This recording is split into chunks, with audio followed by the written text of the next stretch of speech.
இதெல்லாம் என்ன இந்த தமிழ்நாடு அரசியல் மரபே இது. எப்பேற்பட்டவர்கள்லாம் இருந்த பொறுப்பு, அமைச்சர் பொறுப்பு. ஜெகநாத் மிஸ்ரா தமிழ்நாடு தான், தமிழ்நாட்டுக்காரன் தான், தமிழ்நாட்டுக்காரன் இப்படி பேர் வச்சிருக்காங்க. ஜெகநாத் மிஸ்ராவா சமூக நீதித்துறையா. சமூக நீதினா என்ன?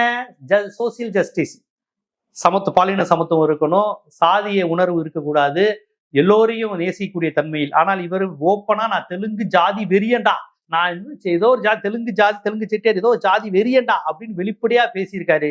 இவருக்கு சமூக நீதித்துறை கொடுத்துருக்காங்க. எந்த அளவுக்கு ஜாதி வெறியோடு இருக்காங்களோ அவங்க சமூக நீதி, எந்த அளவுக்கு பெண்களை இழிவுபடுத்துறது, அடுத்த மீது அவதூறை போட்டுட்டு தப்பிச்சு ஓடுறது, இந்த மாதிரி கேரக்டருக்கு சட்டத்துறை. பலே எப்படிப்பட்ட ஆட்கள்லாம் இவங்க மினிஸ்டர் ஆக்கி அழகு பார்க்க ஆசைப்படுகிறார்கள். தாவைக்காவோட பேட்டர்ன் எப்படி இருக்கு?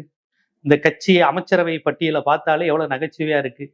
இப்படி போட்டு விளையாண்டுக்கிட்டு இருக்காங்க. அவங்களுக்கு தமிழ்நாடுங்கிறது விளையாட்டு களம், ஒரு விளையாட்டு சதுரங்க மாதிரி விளையாண்டுக்கிட்டு இருக்காங்க. தமிழ்நாடுங்கிறது எப்பேற்பட்ட போர்க்களமாக இருந்து நம்ம மொழியையும் இனத்தையும் மாநில சுயாட்சியும் காப்பாற்றி இன்னைக்கு இந்தியாவே வியக்கின்ற ஒரு மாநிலமா தமிழ்நாடு இருக்கு.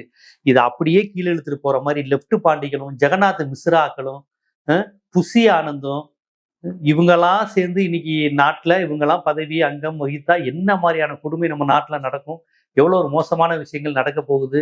ரொம்ப ஆபத்தா இருக்கு. அதாவது இது கற்பனை பண்ணி கூட பார்க்க முடியல. இது நடக்கலைங்கிறதுலாம் வேற.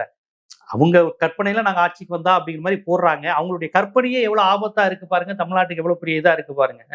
இதுல ஒரு லேடி ஒருத்தவங்க பேசியிருந்தாங்க. அவங்க என்ன பேசுறாங்கன்னா, அந்த லேடி பேசுறது நீங்க பார்த்துருப்பீங்க.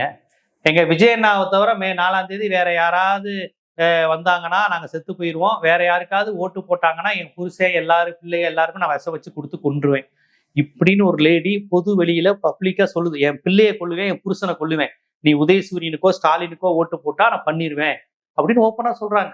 இப்படி ஒரு கட்சியை உலகத்துல நீங்க பார்த்துருக்க மாட்டீங்க. இப்ப ஸ்டாலின் ஆட்சிக்கு வந்தாருன்னா நானும் மருந்து குடிச்சுக்குவேன், என் புருஷன் என் பிள்ளை என் குழந்தை எல்லாரையும் நான் கொன்றுவேன். எதுக்கு கொல்றீங்க குழந்தைகளை? மகளிர் உரிமைனா என்ன?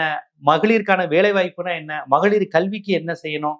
மகளிர் படிப்புக்கு என்ன செய்யணும்? மகளிர் உயர்கல்விக்கு எவ்வளவு ஸ்டைஃபன் தரணும் பார்த்து செஞ்சுக்கிட்டு இருக்கிற அந்த கவர்மெண்ட் கான்செப்ட்னா என்னன்னே தெரியல. ஜெயலலிதாவும் கலைஞரும் எம்ஜிஆரும் அண்ணாவும் இத்தனை ஆண்டு காலமா பெண்களுக்கென்றே, தலித்துகளுக்கென்றே, பிற்படுத்தப்பட்டவர்களுக்கென்றே, பழங்குடியினருக்கென்றே, கிராமப்புற மாணவர்களுக்கென்றே, ஏழைகளுக்கு என்றே இப்படி பிரிச்சு ஒரு நூற்றாண்டு கால நீதி கட்சியில இருந்து பார்த்து செஞ்சிருக்கு.